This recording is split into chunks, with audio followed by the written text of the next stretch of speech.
From London, I'm Rochelle Travers, and this is The Standard. Good morning, everyone, and welcome to Rochdale. I'm delighted to see you all this morning, and thank you for coming. The voice there of Azhar Ali, the Rochdale by-election candidate who has left the Labour Party facing a storm of criticism. Labour leader Sir Keir Starmer's judgement has come under fire over a delay in withdrawing the party's support for its Rochdale by-election candidate over remarks he made about Israel. Mr Ali has since apologised after it was revealed he was recorded in a meeting of the Lancashire Labour Party, suggesting that Israel had taken the October 7th Hamas assault, which killed more than 1,200 citizens, as a pretext to invade Gaza. The story was broken by the Mail on Sunday, and over the next 24 hours, Labour stuck by Mr Ali, despite the deeply controversial remarks. But on Monday evening, Labour finally cut ties with Mr Ali, who is understood to have also been suspended from the party pending an investigation. Further information came to light yesterday calling for decisive action. So I took decisive action. It is a huge thing to withdraw support for a Labour candidate during the course of a by-election. It's a tough decision, a necessary decision. But when I say the Labour Party has changed under my leadership, I mean it. Joining me now is Rachael Burford, our chief political correspondent. Anti-Semitism has been an issue for the Labour Party previously. How damaging are these latest events with the general election around the corner? Yeah, so this is a major problem for Keir Starmer. He has always been so hot on rooting out anti-Semitism from his party. You know, it's a line he's repeated a lot. We are rooting it out. You know, Jeremy Corbyn, the previous leader, was suspended from the party, remains suspended, and he has said, Sir Keir Starmer has said that Jeremy Corbyn will not be making it back into the party because of what happened under the previous leadership. He's suspended many MPs for making what were deemed anti-Semitic comments or saying things that were deemed anti-Semitic. You know, Diane Abbott is still suspended. Kate Osborne is suspended over anti-Semitism allegations. He has been really saying that rooting out anti-Semitism has been a big part of his leadership of the Labour Party. And this is a real problem for him because this guy was selected as the Rochdale candidate, and then all these allegations come out, and the leadership has to stood by him on Sunday night and Monday morning, and by Monday evening it became untenable to do so, and they've had to drop him. And it's a really big problem for the Labour Party, not least because they now don't have a candidate in what is a safe Labour seat in Greater Manchester. Is this Sir Keir Starmer's biggest crisis since becoming Labour leader? This is certainly one of the bigger crises he's had to face. Obviously, there was a lot of tension in the Labour Party when he took over. He is a very different political style and political slant than Jeremy Corbyn. So he had to sort of deal with a lot of people in his party that did not share his political ideals necessarily. And he sort of overcome that. I mean, the thing is now we're getting closer and closer to election. And with Labour so far ahead in the polls, there's going to be a lot more scrutiny and a lot more eyes on Labour because they are seen as sort of a government in waiting. So the scrutiny that they're facing is much higher now. And over the last few weeks, we've seen that, you know, where they've been really had their policy scrutinised, the £28 billion Green pledge that they've dropped. That was sort of, they had, you know, a few days where they had to deal up with the fallout from that, and now this. So I think this is going to be something that they're going to have to get better at dealing with, because over the next few months there's going to be so much more scrutiny and focus on them as a party. Let's go to the ads. Stay there to hear more from our chief political correspondent, Rachael Burford, about what problems Labour is facing in East London.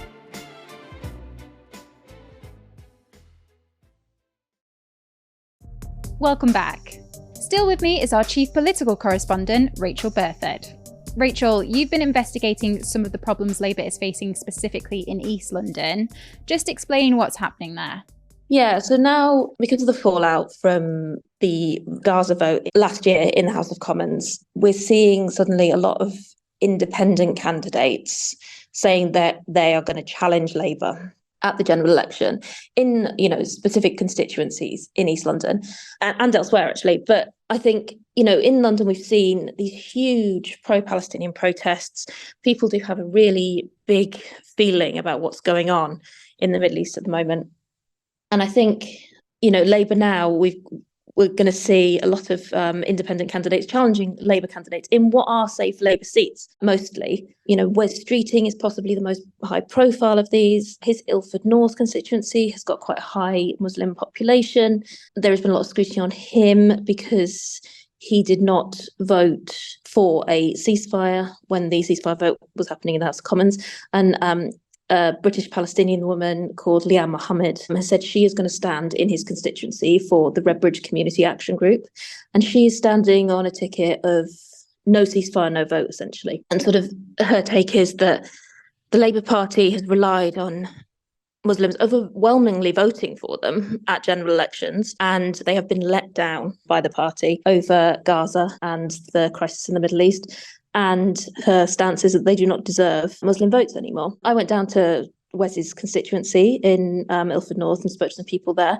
There was definitely some hostility towards Labour. There was definitely some disappointment with the way the whole crisis has been handled after that horrendous Hamas attack on October 7th. But a lot of Muslim voters were also saying, well, firstly, we're not all going to vote the same way. And we're not all going to vote on one issue, which is a conflict going on 3,000 miles away. While they may have different opinions on it, they've also got mortgages, they use hospitals, they're British citizens and they are feeling the, same things as we are. So it's not like, we're not going to vote for Labour just because of Gaza. Do you think the handling of Israel and the Gaza crisis will be a key issue for voters in the general election? Obviously, the election is a few months off yet. So we're looking at October, November time for the election. We don't know what the situation in Gaza is going to be then, for a start. We don't know whether there will have been a ceasefire or what will be happening. Also, I think you can see in Rochdale where George Galloway is really galvanising this, pro-Palestinian vote and saying to people, Labour don't care about you. But people at a general election, as we go to the polls to vote as a country, are not going to be just voting on one issue.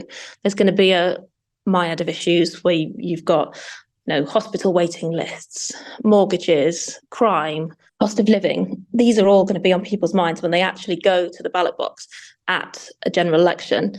But one of the things that's sort of coming across from Labour is the fact that the campaigning now has just been made so much harder. In recent days, we've seen, Deputy Labour leader Angela Rayner being chased down the street by protesters shouting about genocide, why she supports genocide, etc. We've seen, Rachel Reeves yesterday was chased down the street by protesters.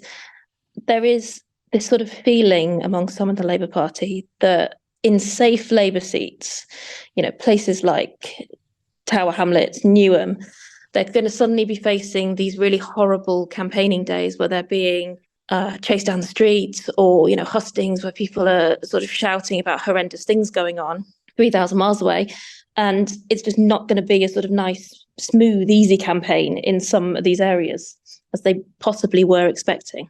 There's quite a few independent candidates now who've sort of declared that they're standing in East London particularly.